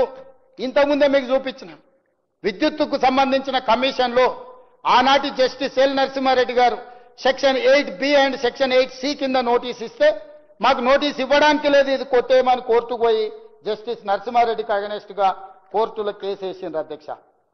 ఈరోజు Pinaki Chandra Ghose section 8B and 8C కింద నోటీస్ ఇవ్వలేదు కాబట్టి ఇది కూడా కొట్టేయండి అని కోర్టుకు పోయారు. కోర్టు అన్నది ఇప్పుడు కొట్టేసేంత అర్జెంట్ ఏం లేదు, ప్రభుత్వం ఏం చేస్తుందో చూద్దామని. ఆ తర్వాత నిన్న ఇంటరిమ్ అప్లికేషన్ వేసిండ్రు అధ్యక్ష. అసెంబ్లీలో చర్చ చేసిరు కానీ నన్ను మా మామని ఏం అనొద్దు, మేము దొంగతనాలు చేస్తూనే ఉంటాం, దోపిడీలు చేస్తూనే ఉంటాం. ఒక ఆయన ఎర్రవల్లిలో ఫామ్ హౌస్ 1000 ఎకరాల్లో కట్టుకుంటాడు, ఇంకొక ఆయన జన్వాడలో 25 ఎకరాలలో ఇంకొక ఆయన కట్టుకుంటాడు, ఒక ఆయన మోయినాబాద్లో కట్టుకుంటాడు, వాళ్ళ ఆడబిడ్డ శంకరపల్లిలో కట్టుకుంటుంది, సంతోష్రావు గారు ఇంకెక్కడో కట్టుకుంటారు. 100 ఎకరాల ఫామ్ హౌజులు, 1000 కోట్ల రూపాయల ఆస్తులు, టీవీలు, పేపర్లు, పెట్టుబడులు ఎక్కడి నుంచి వచ్చినాయి అధ్యక్ష? తెలంగాణ రాష్ట్రానికి 8,29,000 కోట్ల రూపాయల అప్పెట్లు వస్తుంది 10 ఏళ్లల్లా. దాదాపుగా 1,00,000 కోట్ల రూపాయల ఆస్తి ఎట్లు వస్తుంది మీకు? ఆ టెక్నిక్ ఏందో తెలంగాణలో 18 ఏళ్ళు పైబడి 35 ఏళ్ల లోపల ఉన్న వాళ్ళు 65% జనాభా ఉన్నారు. గా యువకులకు కూడా గా విద్య నేర్పిస్తే తెలంగాణ రాష్ట్రం నిమిషాల మీద $1 ట్రిలియన్ ఎకానమీకి రాదా అధ్యక్ష? మీ పిల్లలకే ఎందుకు ఆ నైపుణ్యం ఉంది? మీ పిల్లలే ఎందుకు ఇంత వేగంగా 1000 కోట్ల రూపాయలు సంపాదించిండ్రు? 100 ఎకరాల ఫామ్ హౌస్లు ఎక్కడి నుంచి వచ్చినాయి? భవనాలు ఎక్కడి నుంచి వచ్చినాయి? బంజారా హిల్స్లో ఆస్తులు ఎక్కడి నుంచి వచ్చినాయి? ఈరోజు ఈ కమిషన్ రిపోర్ట్ మీద ఎంక్వైరీ జరిగితే, ఇంతకుముందు పాల్వే హరీష్ బాబు గారు అడిగారు, మురళీధరరావు గారు ఆస్తి లేకపోతే సిఈ గారు ఆస్తి, ఈ గారు ఆస్తి 100 కోట్లు ఉంది, సిఈ గారు ఆస్తి 100 కోట్లు ఉంటే సీఎం గారు ఆస్తి ఎంత ఉందని వారు అడిగారు. ఆ ఎంతుంది తేల్చనికనే ఈరోజు విచారణ చేద్దామంటున్నాం అధ్యక్ష. కొలసనిక మా దగ్గర టేపు లేదు, తూకం వేయడానికి మా దగ్గర తూకాలు లేవు అధ్యక్ష. ఇవన్నీ తూకం వేయాలంటే అంత ఎక్స్పర్టిజం కూడా ఉండాలి అధ్యక్ష.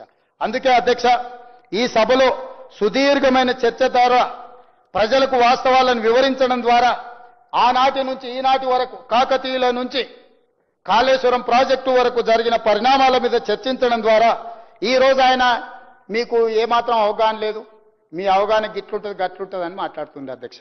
నేను ఒక మాట సింపుల్గా చెప్పదలుచుకున్నా అధ్యక్ష. బ్యారేజీలు వేరు, డ్యాంలు వేరు.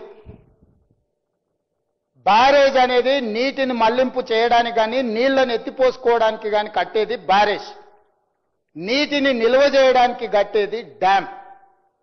డ్యామ్ అంటే Srisailam dam, Nagarjuna Sagar dam, Sriram Sagar dam. Srisailam డ్యాంలో 215 టీఎంసీల నీటి నిల్వ చేయొచ్చు అధ్యక్ష.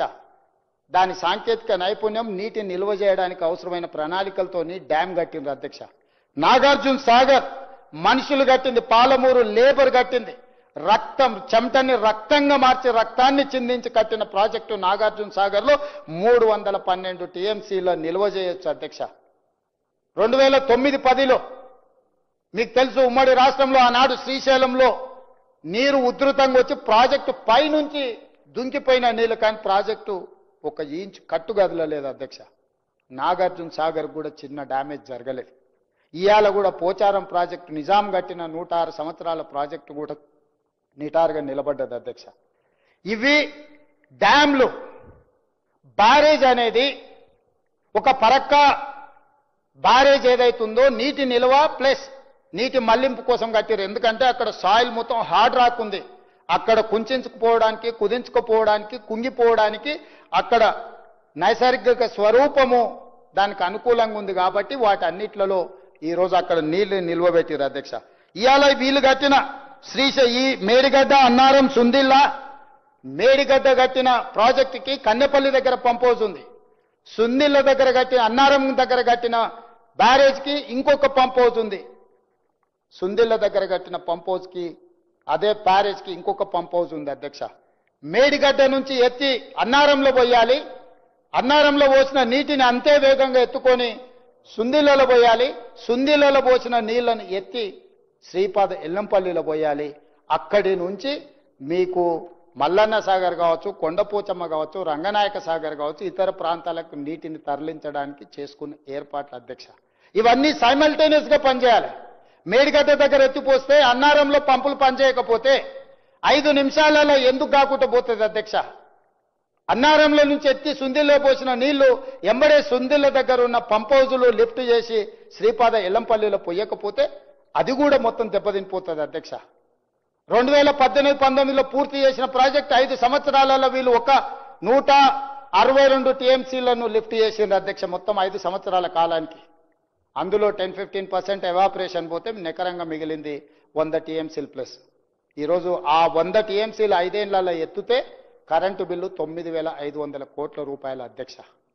ఇక ఇప్పుడు మీరు చెప్పండి అధ్యక్ష, 3,460 మెగావాట్లతోనే నిర్మించి గ్రావిటీ ద్వారా తుమ్మిడిఏటి నుంచి శ్రీపాద ఎల్లంపల్లికి నీళ్లు తెచ్చుకొని అక్కడి నుంచి తెలంగాణ రాష్ట్రంలో 16,40,000 ఎకరాలకు నీళ్లు ఇచ్చే ప్రాజెక్ట్ అవసరమా?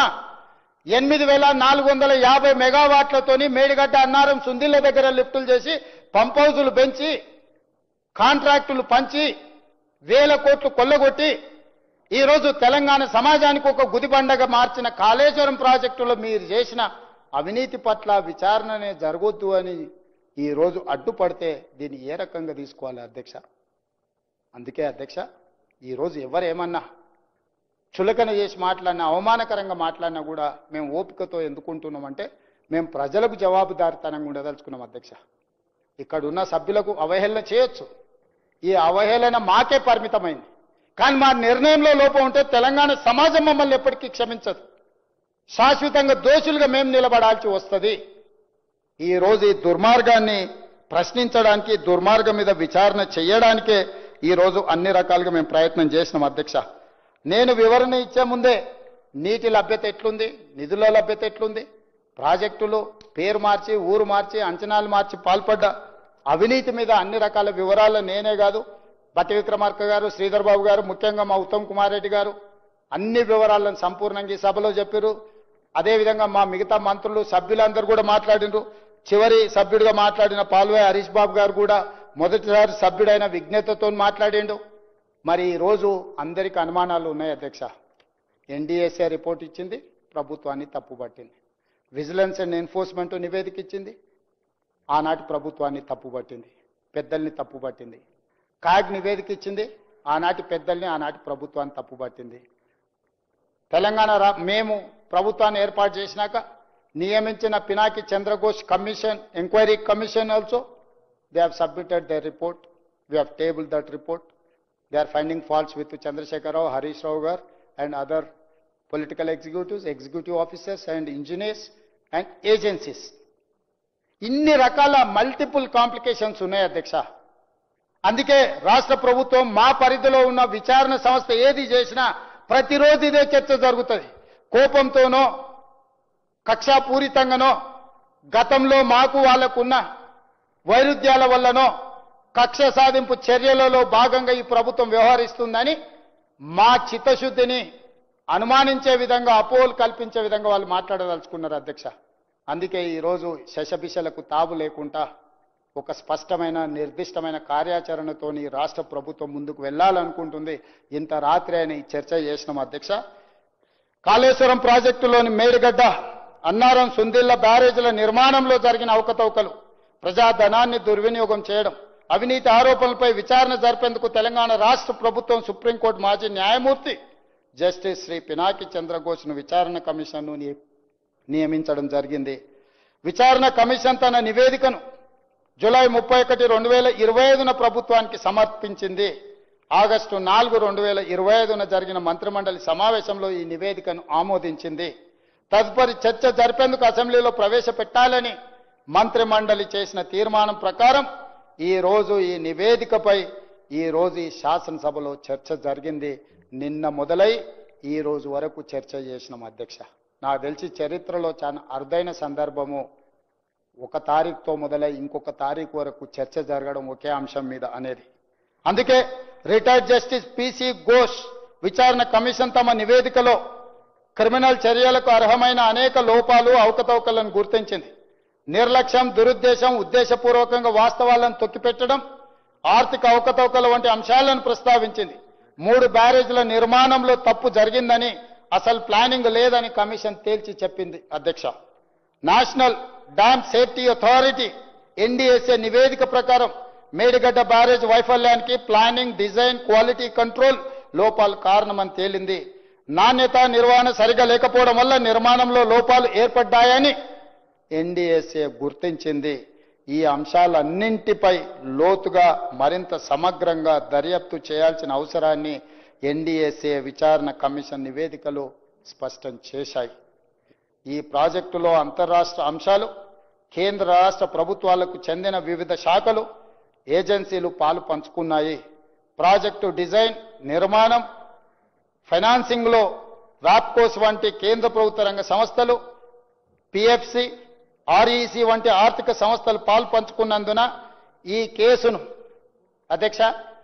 కేసును సెంట్రల్ బ్యూరో ఆఫ్ ఇన్వెస్టిగేషన్ కి అప్పగించడం సముచితము.